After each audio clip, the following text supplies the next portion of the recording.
Hi student, this side is Harish and today we will discuss chapter number 6 in science and the name of chapter is solid, liquid and gases. So first of all we will know what is the matter and what the property of matter and what the state of matters. Okay, so let me start from the matter. Anything that occupy space and possess mass. कहने का मतलब कोई भी चीज जिसके अंदर मास है, ठीक है, और वो एक पर्टिकुलर स्पेस को ऑक्यूपाई करती है, ठीक है, तो उस चीज को हम क्या कहेंगे, मास कहेंगे.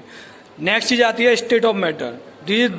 First of all we are discussing here the main heads we will discuss later on in this chapter.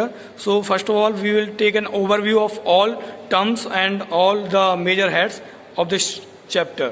Now come the second head, says state of matter. What are the main states of the matter? Matter can found in nature in the various form like state, liquid and gas. So any matter which is present in this universe on our earth are present in three states: solid, liquid and gas. So here we will discuss the properties of these all three states in brief. First we will discuss the properties of solid, definite shape, definite volume. सबसे पहले हम एक बात समझ लेंगे, solid matters वो हैं जिनकी शेप और वॉल्यूम दोनों डेफिनेट होते हैं. कहने का मतलब अगर हम उन्हें किसी भी जगह पर रखते हैं तो वो अपना एक स्पेस ऑक्यूपाई करते हैं, ठीक है. उनकी शेप जो होती है रिजिड होती है, तो उस शेप को हम मॉडिफाई भी नहीं कर सकते हैं जब तक हम उसको मेल्ट या फिर उसके ऊपर फोर्स अप्लाई ना करें, ठीक है. वॉल्यूम डेफिनेट होता है, अगर हम उससे किसी भी जगह पर रखते हैं तो वो अपना फिक्स वॉल्यूम अपना क्रिएट करता है, ऑक्यूपाई करता है. Now second, less intermolecular force, less intermolecular space. कहने का मतलब कि सॉलिड के जितने भी पार्टिकल्स होते हैं, किसी भी सॉलिड मैटर में जो पार्टिकल्स होते हैं उनके अंदर का जो स्पेस होता है वो बहुत कम होता है. इसी की वजह से वो कभी भी फ्लो नहीं कर पाते हैं. Now come to the liquid one. Liquid की जो प्रॉपर्टी है वो सबसे पहले देखते हैं उसमें definite volume, not definite shape. कहने का मतलब वॉल्यूम डेफिनेट होता है, हम उसे किसी भी चीज में अगर हम कहीं पे भी हम लिक्विड को अगर हम मेजर करते हैं तो उसका वॉल्यूम हमें जरूर मिलता है, लेकिन शेप डेफिनेट नहीं होती है, क्योंकि हम जब लिक्विड को किसी भी कंटेनर में रखते हैं तो वो उसी कंटेनर का शेप ले लेता है. इसकी वजह से शेप डेफिनेट नहीं होती है, वॉल्यूम डेफिनेट होता है. Now second, particle loosely bond. अब क्यों शेप डेफिनेट ना होने का रीजन है उसके जो पार्टिकल्स होते हैं. जैसे सॉलिड में पार्टिकल डीपली कनेक्टेड थे, स्ट्रांगली कनेक्टेड थे, उनके बीच का स्पेस बहुत कम था. यहाँ पर लिक्विड के अंदर जो होता है, जो पार्टिकल्स जो होते हैं लिक्विड के, उनके अंदर का जो स्पेस है बहुत ज्यादा होता है, इसीलिए वो एक दूसरे के साथ लूजली बाउंड होते हैं, ठीक है.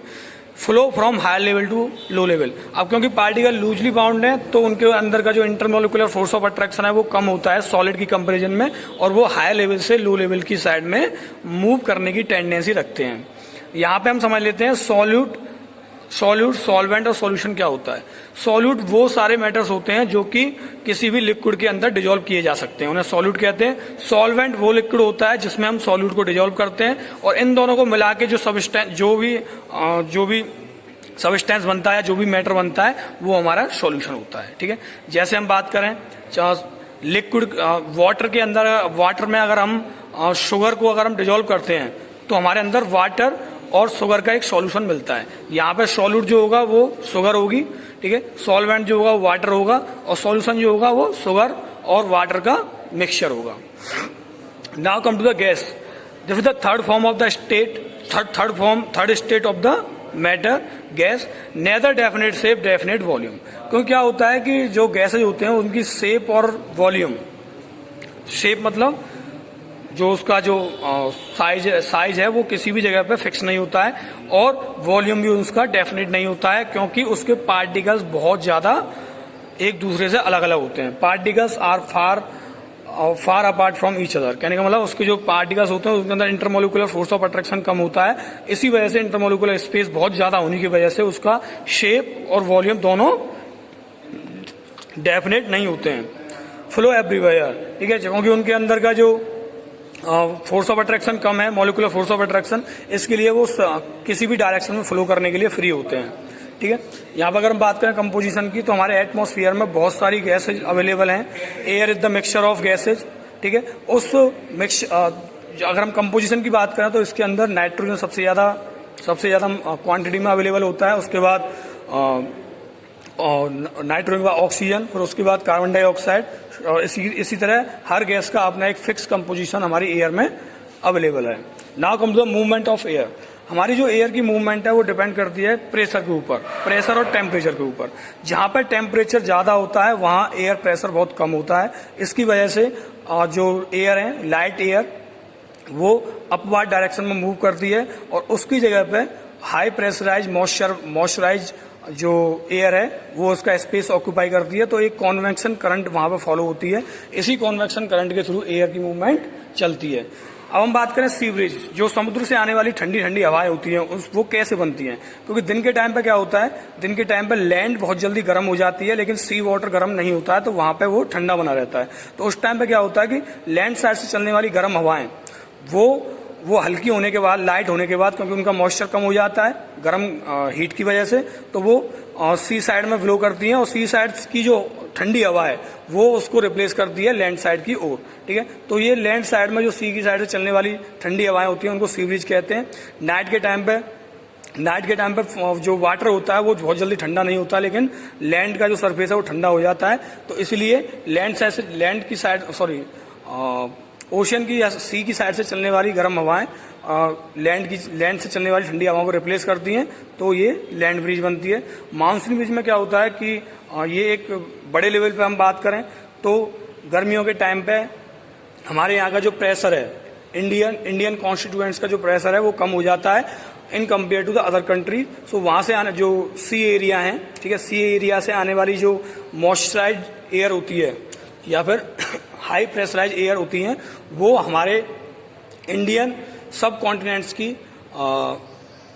लो प्रेशर वाली एयर को रिप्लेस करती हैं, तो ये हमारा मानसून ब्रीज वहां पर क्रिएट हो जाती है। Now separation of liquid from solid.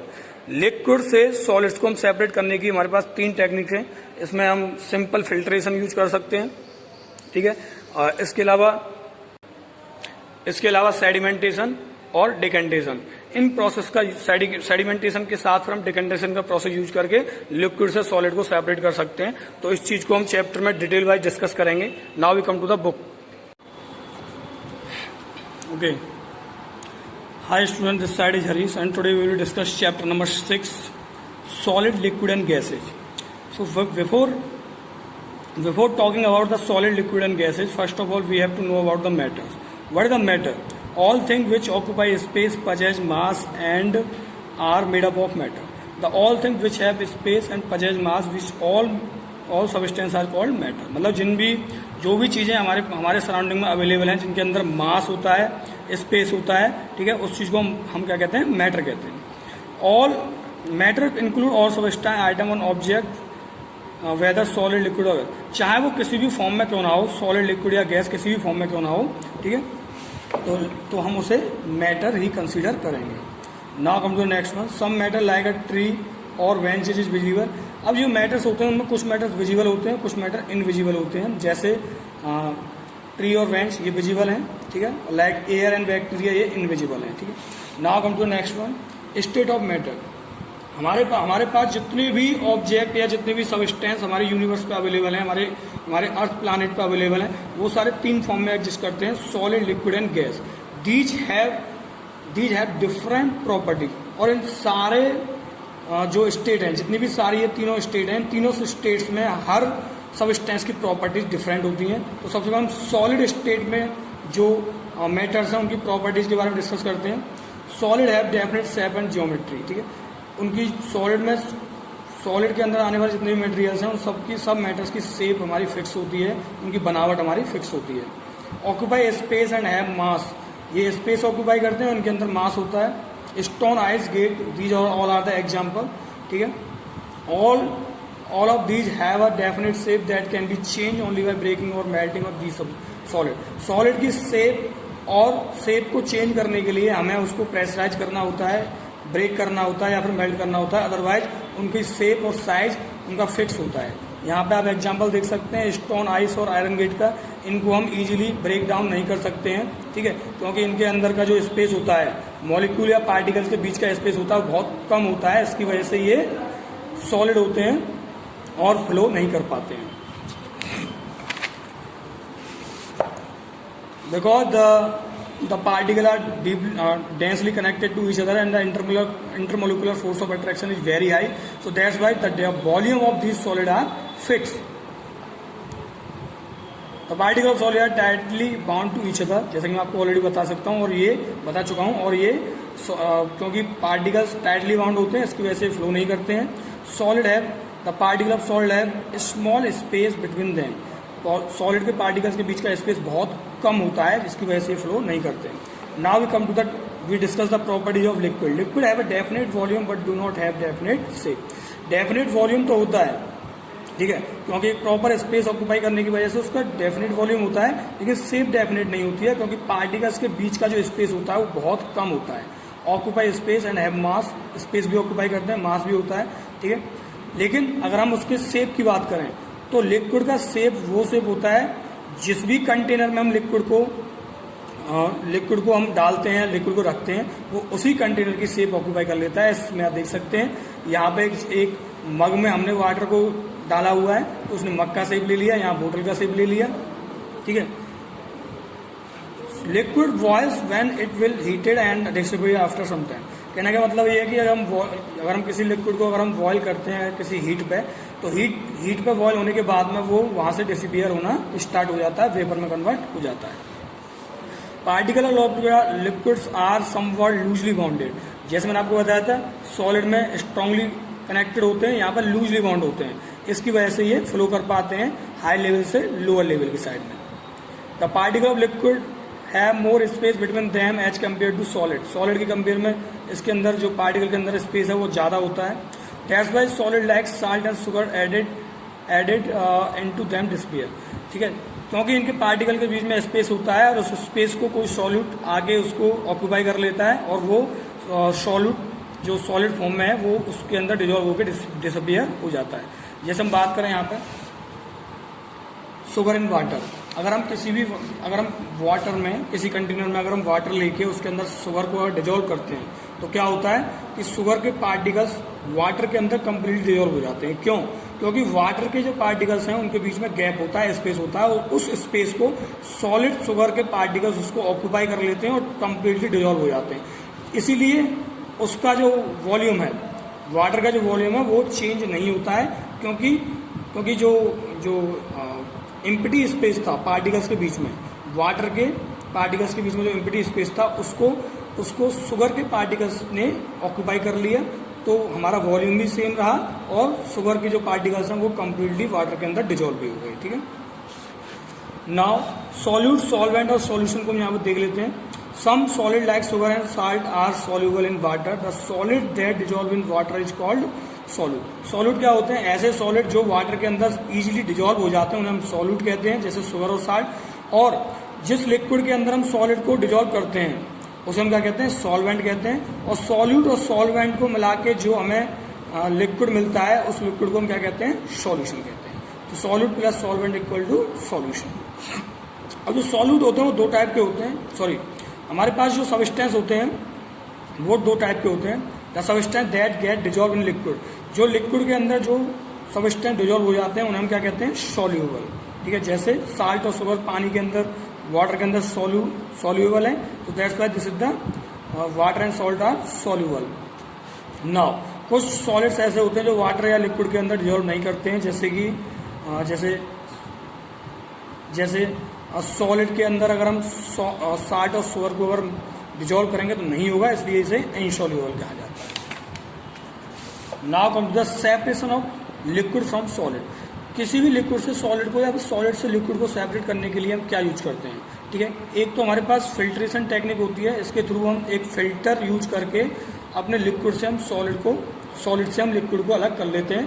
तो जो सॉलिड पार्टिकल्स होते हैं वो फिल्टर के ऊपर रह जाते हैं और जो लिक्विड होता है वो नीचे हमारा बीकर या फिर कंटेनर में कलेक्ट होकर आ जाता है.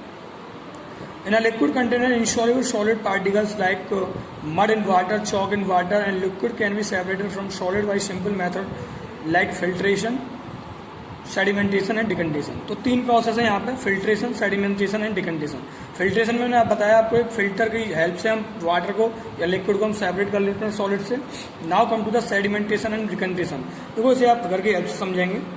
हमने क्या लिया, एक वाटर लिया जिसके अंदर इनसॉल्युबल इम्प्योरिटी है, मतलब ऐसी इम्प्योरिटी है जो कि इसके अंदर डिजोल्व नहीं होती हैं। तो हम इसको कैसे सेपरेट करेंगे, कुछ टाइम के लिए इस वाटर को हम एज इट इज एक स्टेबल कंडीशन में छोड़ देंगे। थोड़े टाइम के बाद हम क्या देखेंगे कि जो इनसॉल्युबल इम्प्योरिटी है वो इसके बॉटम एरिया में आके कलेक्ट हो जाती है लाइक दिस, ठीक है, और जो प्योर लिक्विड होता है वो हमारा ऊपर बना रहता है। अब इसको हम क्या करते हैं, डिकंटेशन टेक्निक के थ्रू, डिकंटेशन टेक्निक के थ्रू इस वाटर को हम अलग बीकर में, ये जो इम्प्योरिटी है इससे ऊपर का जो वाटर है इसको डिकंटेशन प्रोसेस के थ्रू इससे हम सेपरेट कर लेंगे। तो प्योर वाटर हमारा एक अलग कंटेनर में आ जाएगा और इम्प्योरिटी हमारी अलग कंटेनर में रह जाएगी। तो इस प्रोसेस को हम क्या कहते हैं, डिकंटेशन कहते हैं। Now come to this one. In the liquid container, soluble solids like salt dissolve in water or sugars dissolve in water. The liquid can be separated by process called distillation. देखो क्या होता है, अभी मैंने यहाँ पर बात करी थी आपसे कि भैया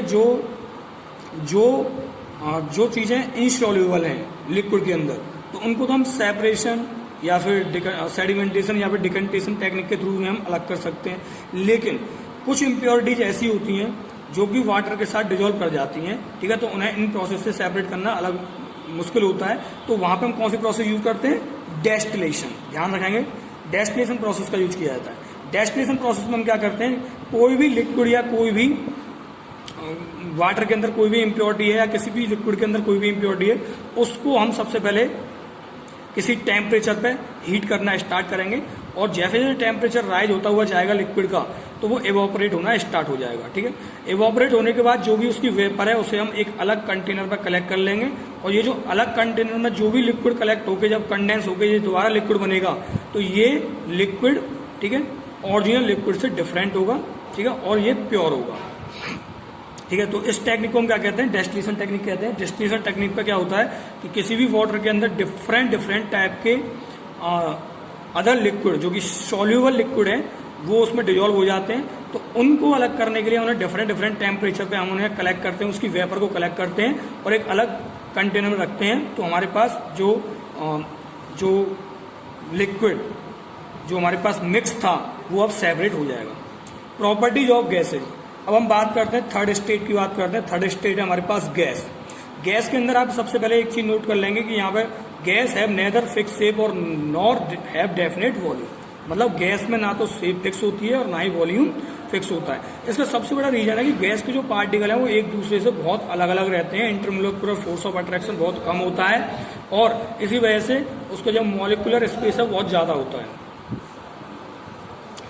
मॉलिक्यूलर स्पेस ज्यादा होने की वजह से ये इजीली ऑल डायरेक्शन में इसके पार्टिकल फ्लो करते हैं, ठीक है।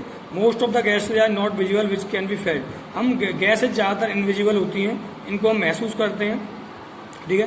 Gas occupy the shape of the volume and container in which they are kept, किसी भी गैसेज का शेप और वॉल्यूम उसी कंटेनर का शेप और वॉल्यूम ऑक्यूपाई करता है जिसमें उसे रखा जाता है। Gases fill up the space of the container, और कंटेनर के पूरे स्पेस को वो ऑक्यूपाई कर लेते हैं। यहाँ पे आप देखेंगे कि गैसेज जो होती हैं वो इजीली डिजोल्व हो जाती हैं वाटर के साथ में, लिक्विड के साथ में। जैसे हम बात करें वाटर के अंदर ऑक्सीजन, हाइड्रोजन, ठीक है, ये सारी गैसेज डिजोल्व होती हैं। इसी की वजह इन डिजोल्व गैस को की हेल्प से जो एक्वेटिक एनिमल्स हैं वो अपनी लाइफ को एग्जिस्ट करते हैं। Composition of gases in air, जैसे कि मैं आपको बताया था ओवरव्यू के टाइम पे, जो गैस एयर होती है वो डिफरेंट टाइप की गैस का कंपोजिशन होती है, ठीक है। It is a mixture of gases. इसमें सबसे ज़्यादा क्वांटिटी में जो अवेलेबल है वो नाइट्रोजन होता है 78%, then oxygen 21%, carbon dioxide 0.03%, argon 0.9% in the air. और इसके अलावा और भी सारी गैसेज हैं जो कि हमें एयर के अंदर मिलती हैं। Movement of air, movement of air को समझने के लिए the heat of the sun affect the movement of air. कहने का मतलब जो सबसे बड़ा फैक्टर है एयर को मूवमेंट कराने में वो है सन की हीट। क्योंकि वो आपको पता है कि जब एयर को जब हम सन की हीट के साथ उसे हीट करते हैं तो क्या होता है कि एयर तो गैस जो होती है वो एक्सपेंड होना स्टार्ट हो जाती है, एयर एक्सपेंड होना स्टार्ट हो जाती है, उसके पार्टिकल्स दूर दूर होना स्टार्ट हो जाते हैं और उसकी डेंसिटी बहुत कम हो जाती है। तो डेंसिटी कम होने की वजह से गैस जो होती है, गैस के अंदर का जो प्रेशर है वो बहुत कम हो जाता है। गैस प्रेशराइज ना होने की वजह से वो एक जगह से दूसरी जगह मूव करती हैं, ठीक है। गैस के अंदर का जो मॉइस्चर है वो कम हो जाता है और गैस अपरवर्ड डायरेक्शन में मूव करना स्टार्ट कर देती हैं। और यही मूवमेंट जब जब लो प्रेशर गैस या फिर हल्की जो लाइट वेटेड गैस है वो जब हमारी ऊपर अपवार्ड डायरेक्शन में मूव करके वो उस जगह को छोड़ती है तो उस जगह पे ठंडी और मॉइस्चराइज जो एयर है वो उसकी जगह को रिप्लेस करती है। ठीक है, तो क्या होता है कि एक तरह का मूवमेंट स्टार्ट हो जाता है हॉट एयर का और कोल्ड एयर का। तो इस मूवमेंट को हम कॉन्वेक्शन करंट के नाम से भी जानते हैं और इसी कॉन्वेक्शन करंट से हमारी एयर को मूवमेंट मिलती है। ठीक है, इस मूवमेंट को समझने के लिए हम सी ब्रिज और लैंड ब्रिज की भी बात करेंगे, लेकिन उससे पहले यहाँ समझ लेते हैं। Since the atmosphere constantly maintain a balance, air move in a area of high pressure to an area of low pressure. मैंने जैसे अभी आपको बताया था कि जो एयर होती है वो हाई प्रेशर एरिया से लो प्रेशर एरिया में मूव करती है। इट्स एट कॉन्वेक्शन करंट, और इससे एक कॉन्वेक्शन करंट बनता है और यही साइक्लिक मूवमेंट जो होती है इससे हमारी ब्रिज बनती है, जिसे लैंड ब्रिज और सी ब्रिज कहा जाता है। ठीक है, when air move fast speed it become storm. जब एयर बहुत ज़्यादा फास्ट स्पीड से मूव करती है तो उसे हम स्टॉर्म कहते हैं। ये स्टॉर्म हमारे लिए कभी कभी बहुत ज़्यादा डिसएडवांटेजियस होते हैं, डेंजरस होते हैं, जो कि पेड़ों को उखाड़ देते हैं और बिल्डिंग्स को तोड़ देते हैं। When air moves at fast speed, ये हो गया। We like to walk in cool breeze in the morning. हम सुबह ठंडी हवा में घूमते हैं, उसे हम कूल ब्रिज कहते हैं। ठीक है, सो this is all happen because of the movement of air. Now movement of air को समझने के लिए हम यहाँ पर सी ब्रिज देखते हैं, सी ब्रिज, लैंड ब्रिज और मानसून ब्रिज। तो सबसे पहले बात करते हैं सी ब्रिज की। तो क्या होता है, दिन के टाइम पे सन की हीट से जो एयर है वो बहुत ज़्यादा वार्म हो जाती है और उसके अंदर का मॉइस्चर खत्म हो जाता है। मॉइस्चर खत्म होने के साथ साथ जो एयर है वो हॉट हो जाती है और काफ़ी लाइट हो जाती है। जब ये हॉट एयर अपवर्ड डायरेक्शन में मूव करती है, ठीक है, अपवर्ड डायरेक्शन में मूव करने के साथ ये जाती है जहाँ पे इसको ठंडी जो कूल एरिया, जो जहाँ पर कूल एरिया होता है वहाँ पर ये हॉट एयर मूव करती है। तो दिन के टाइम पे क्या होता है, जो सी वाटर होता है वो ठंडा होता है। अब ये पता है आपको, सैंड की जो प्रॉपर्टी होती है वो ये होती है, ये बहुत जल्दी हीट होती है, बहुत जल्दी कूल भी हो जाती है।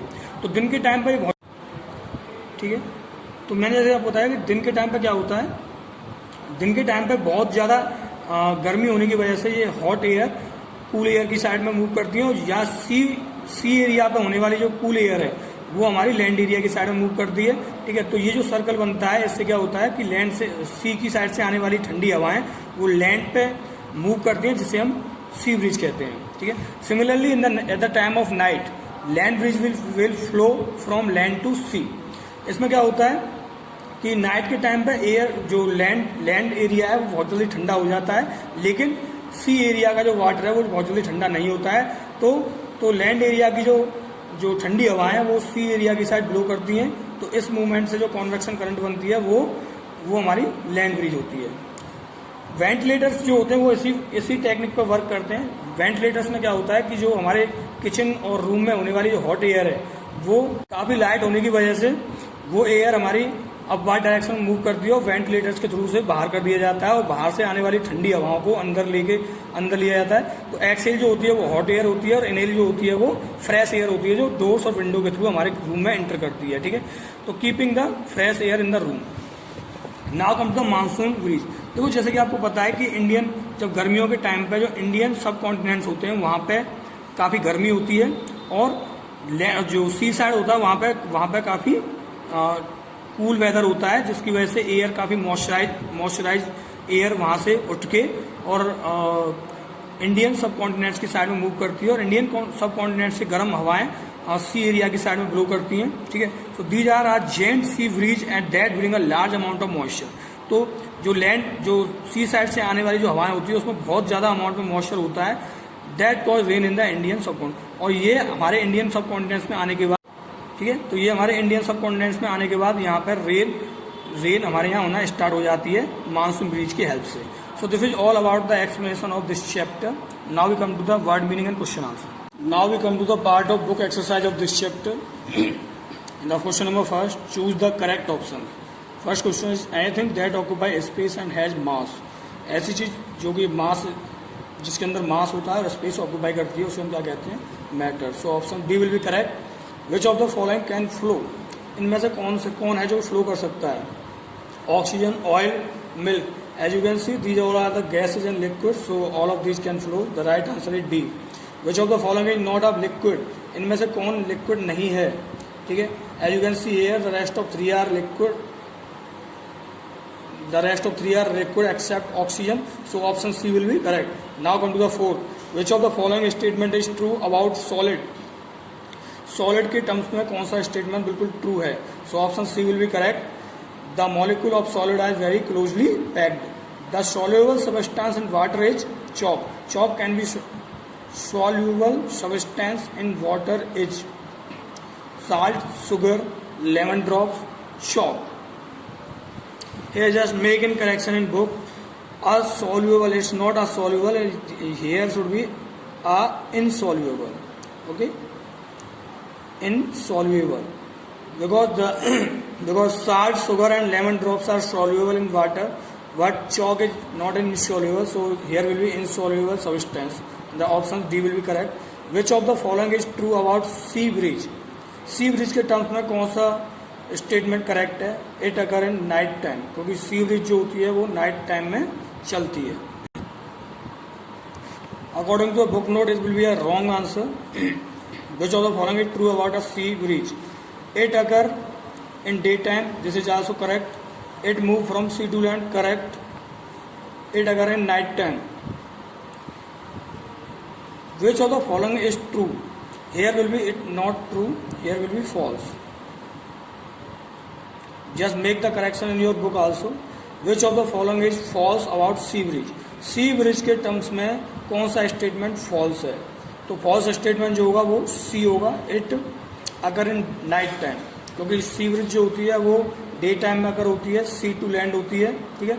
So this statement is false. That's why option C will be correct. Now come to the fill in the blanks.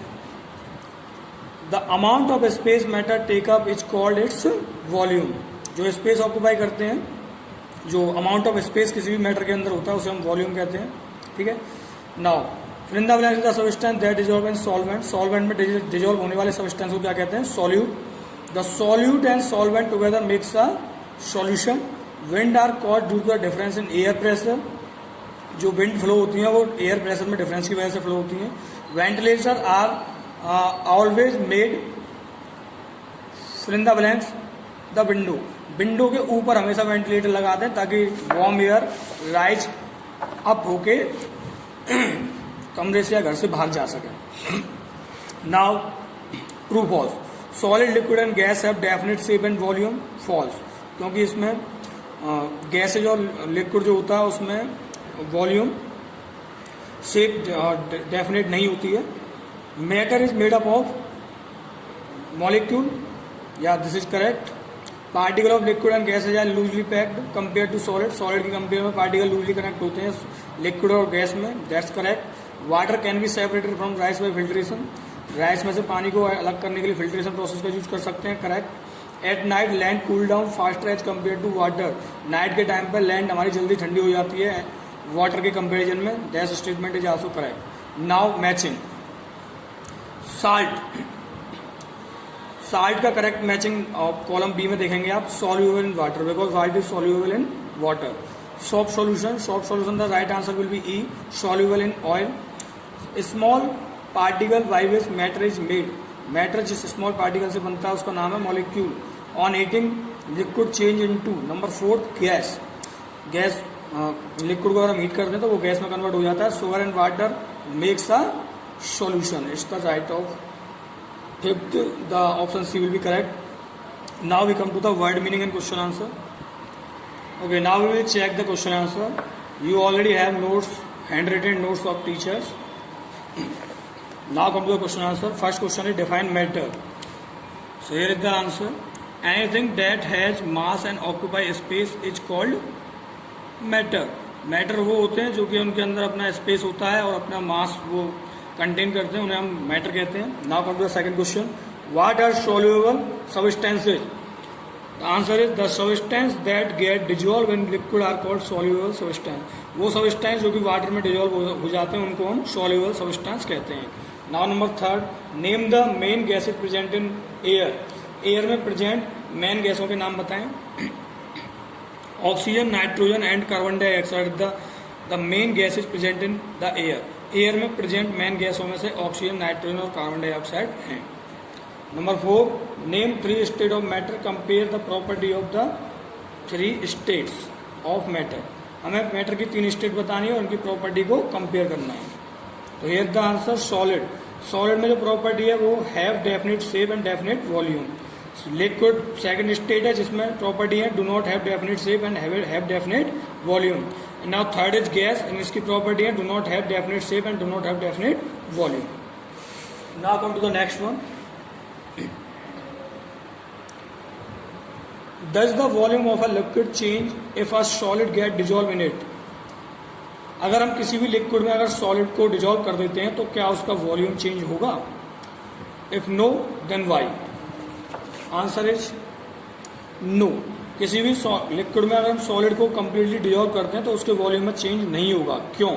The volume of the liquid does not change on dissolving a solid into it as the solid particle occupy the empty space between the particle of the liquid. जैसे कि आपको पता है कि liquid के अंदर जो molecular space होता है, ठीक है, जो मतलब पार्टिकल के बीच में जो स्पेस होता है वो सॉलिड की कंपैरिजन में ज्यादा होता है। ठीक है, जब हम सॉलिड को लिक्विड में डिजोल्व करते हैं तो जो गैप है मॉलिक्यूल्स के बीच का, जो पार्टिकल्स के बीच का जो गैप है उसमें सॉलिड के पार्टिकल्स अपने आप को डिजोल्व कर लेते हैं। ठीक है, तो उसके वॉल्यूम का ओवरऑल कोई भी फर्क नहीं पड़ता है। Now question number 6, what is a solution? Solution क्या होता है?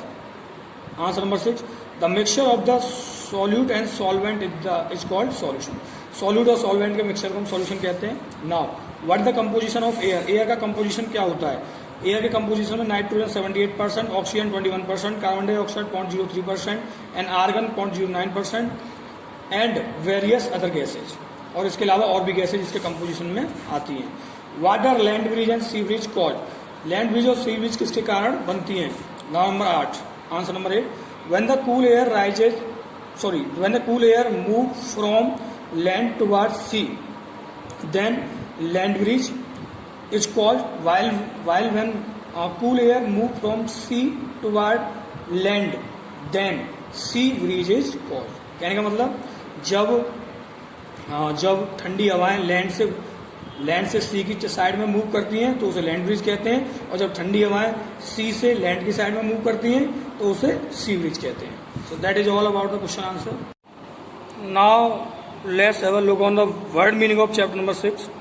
Breeze, slow moving wind, जो विंड होती है वो मूव करती हैं स्लोली, उन्हें ब्रीज कहते हैं।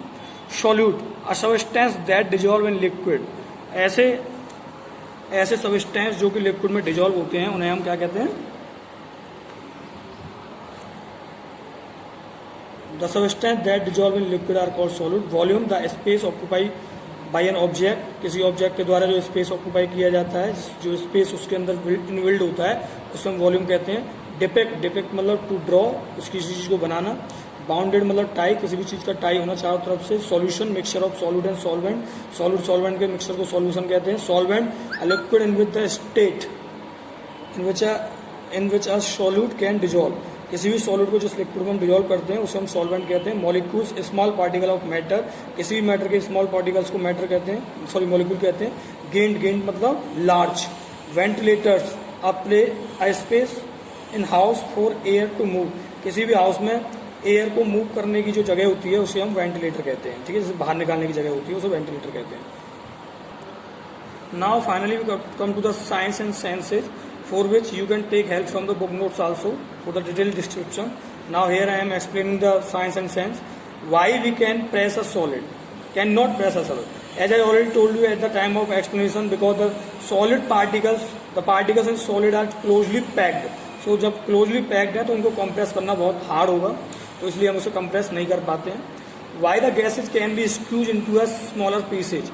हम smaller pieces, spaces, हम गैसेज को बहुत स्मॉलर प्लेसेज में भी हम उसे कंप्रेस कर देते हैं, स्क्यूज कर देते हैं। क्यों?